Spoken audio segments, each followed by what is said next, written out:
welcome back to Jacob's Toys 5-minute figure reviews. Please like, share, subscribe and all those things. All support to the channel is very much appreciated. So we are taking a closer look at Marvel Legends, The Eternals Sprite figure. Now all that she comes with are these two closed fist hands and of course the Build-A-Figure part as well.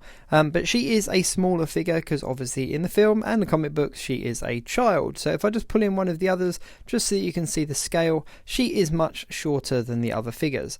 Now I'll just get the Build-A-Figure as well, the Gilgamesh Build-A-Figure, and here he is. Now she comes with the main part of the Build-A-Figure, so she comes with his chest part. But yeah, I mean, let's have a little bit of a closer look. She's not a bad figure, to be perfectly fair. The head sculpt on her is really nice. Now in the film she is played by Leah McHugh, and I think it's a relatively decent likeness.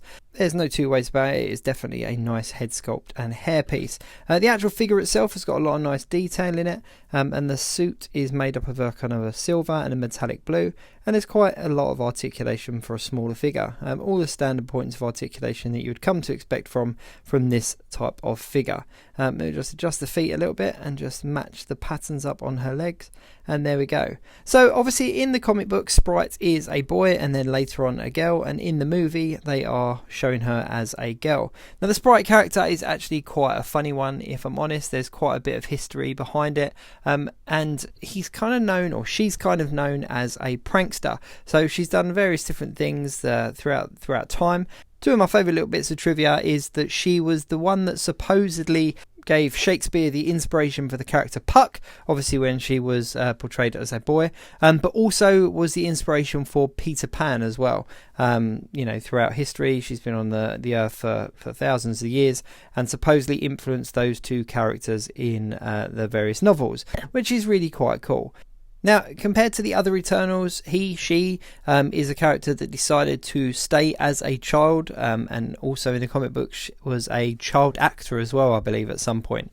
If you have a look, it really definitely is a child size figure, which is really a nice little touch. I'm really glad that they didn't kind of squeeze it onto the kind of teenage body and they've put it onto a much smaller mould here. So bringing back on the Build-A-Figure, just to show you how much of a Build-A-Figure piece comes with the Sprite figure.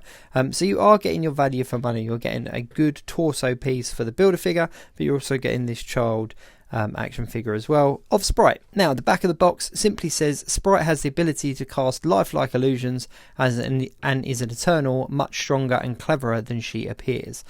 So I'm really excited to see what she does in the film, and how much of an influence she plays. In the trailer you can definitely see there's kind of the comedic element to her character, so it should be quite a good one to look at on the screen. Now, I don't think any Eternals lineup would have been complete without her, so I am pleased that the Marvel Legends guys did provide us with a Sprite as well. Now, I'm just having a mess around to see if I can get her into more of a Sprite-like pose. As I said, the articulation is quite nice on this figure, and the weight is quite well balanced. I might just be being a little bit optimistic trying to get her into this pose. I know. Is she going to hold? Yes, she's going to hold. So you can have her in like a bit of a crouched down pose. Now me personally, I think when it comes to display, I'm going to have her in kind of a crouched pose like this, just to kind of really insinuate that she's a child, even though if you do stand her up in a vanilla pose, she is going to come up quite short in comparison to the others. As I said, I'm really pleased that the guys at Hasbro and Marvel Legends gave her Sprite and didn't kind of skip over her. But then again, we were given a Spider-Ham figure once, weren't we? And that was actually a full-on $20 figure with just a big old builder piece for the Venom figure. But anyway, that's a whole nother story. I think that this figure in itself is really nice. Value for money, it's definitely the smallest one out of all of the Eternals, but I think the detail on her is really nice. She does not lack in any articulation whatsoever. The head sculpt is really nice. The detail on the costume is really nice, and I really like the metallic blue, the kind of teal color, and the silver. I think that's a really nice combination. And all of the suits on the Eternals have come up really nice with the silvery metallic colors. She's also pinless as well, which is a really nice touch for such a small figure. Or I say small, but obviously small in comparison to the others. So you have got a pinless figure here with a decent head sculpt and a good sized Build-A-Figure piece as well to add. So for me personally, there are no real complaints at all. So yeah, so that is my 5-minute figure review on Sprite. If of course you are enjoying the channel, then please do like, share, subscribe and all of those other things, and do check out my channel for reviews on all of the other Eternals figures in the wave, including the store exclusives. So yeah, all in all, I'm really pleased to have her in the collection, and if you're on the fence about her, I would definitely pick one up because I think she may become hard to get one in the future.